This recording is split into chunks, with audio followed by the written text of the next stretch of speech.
As the Trump administration has been sending ICE agents into airports, they've also spoken publicly about deploying ICE agents to the polls in November. The idea has been floated by Trump's former strategist, Steve Bannon, addressed by his new DHS Secretary, Markwayne Mullin, and referenced by his personal attorney, who just became the new acting attorney general.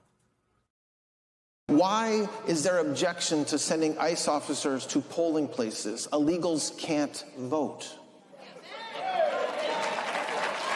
It doesn't make any sense.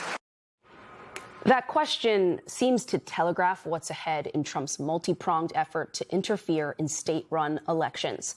Just this week, Trump signed an executive order that would allow the federal government to take over mail-in voting, basically allowing Trump officials to decide who gets to vote. Stacey Abrams is the founder of Fair Fight Action and lead organizer of the 10 Steps campaign against the rise of authoritarianism in the U.S. Today, they launched an initiative to end ICE family detention, and she joins me now. Stacey, it's so good to see you. So with this executive order targeting mail-in ballots, what would the implications be if DHS were to have the ability to create and control a verified voters list? So we have to remember that this is all of a piece. These are administrative attempts to shave points. Every election for the last decade has been decided on the margins. We are no longer having landslides.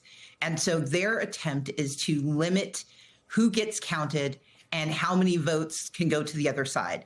And so we can't look at these as isolated pieces. They are all of a piece. It's the sum of the parts. So you use the mail-in voting restrictions so you can limit senior citizens, rural folks, students, people of color, the disabled, and you stop them from participating. Then you move over to the challenge of building a voting database that has been proven in every state that has tried this. It has been proven to be flawed. In Texas, in Kansas, in Missouri, the number of people who are falsely denied the right to vote went as high as 35% in Missouri. It was about 14% error rate in Texas in just one county. And in Kansas, I think it was almost 30,000 people who were falsely accused of not being entitled to vote, although they'd gone through a naturalization service. And so we know that these attempts are designed to marry together all of the greatest hits of voter suppression so that they can eke out wins wherever they face losses. You know, Stacey, one of the things that I've been surprised Democrats haven't been speaking out about more clearly is the extent to which the Trump administration has tried to tie election administration to the future of immigration policy in this country. You know, for example, the way that they very explicitly tried to tie the fates of the SAVE Act, which you hear a lot of people describe as a voter ID law, when really it is a show me your citizenship papers in order to be able to vote law. And they tried to tie that in with the DHS funding fight. And I think it tells a very clear story of some of what you're saying there, that sort of speaks to sort of this broader concept of who belongs and how they can shave and reshape this country.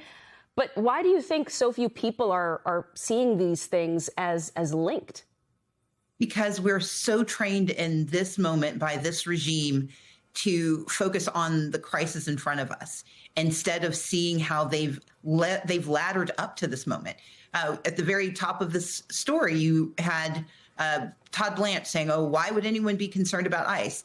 Well, in 1981, the Republican National Committee had what they called their National Ballot Security Task Force in New Jersey. And they were so egregious. They wore armbands. These were off-duty officers who wore armbands and patrolled polling places with black and brown voters. And it was so effective that the Republican won by, I think, more like around 1,800 votes. It was that narrow. And it was so egregious that a federal court forced a consent decree where Republicans agreed not to have election security forces for 30 years. When did it get lifted? 2018 under Donald Trump. It's because they know that it works. They know that if they can scare black and brown folks who under the Supreme Court right now can be pulled out of line by ICE based on skin color, language, and accent. You don't have to be not a citizen. You simply have to look like someone they don't think should be a citizen. And to your point, Antonia, it's all coming together.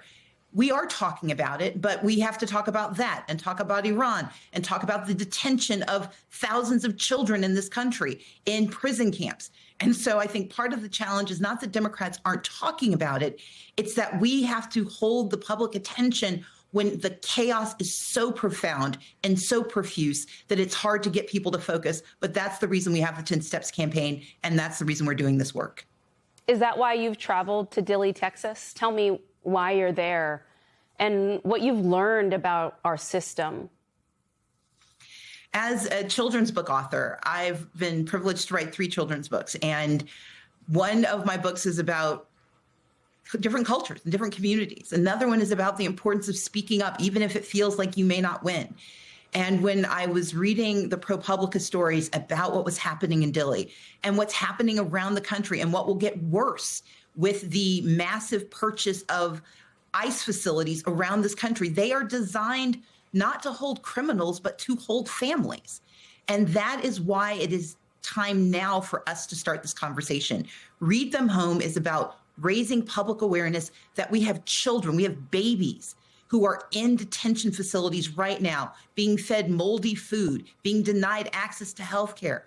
These are babies who are being told that their mental distress is just de rigueur. That's wrong and it is immoral, but it's, to your point, part of a larger narrative about who we believe belongs. It's why the birthright citizenship case was in front of the Supreme Court. But what we're trying to do is help focus not only the mind, but the hearts. If Americans can't remember that children do not deserve to be incarcerated and tortured, then our democracy is already lost. And so we're asking everyone to join us in Reading Them Home. We spent today 12 hours with extraordinary people reading stories to children in absentia. But we're asking every American of good conscience to read a book, to go to readthemhome.org, record yourself reading a children's story, post it online, use the hashtag #ReadThemHome. If millions of us do this, we can start to remind ourselves of who we are and who we say we want to be. That's the important moment that we're facing right now. Stacey Abrams, thank you so much for putting all these threads, these pieces together, and for your advocacy for children. As someone who's reported on Dilley and other facilities like it, I know how hard it is for those kids to get their stories out there, for their families to feel heard, seen, and respected. So thank you. Thanks for the work you're doing.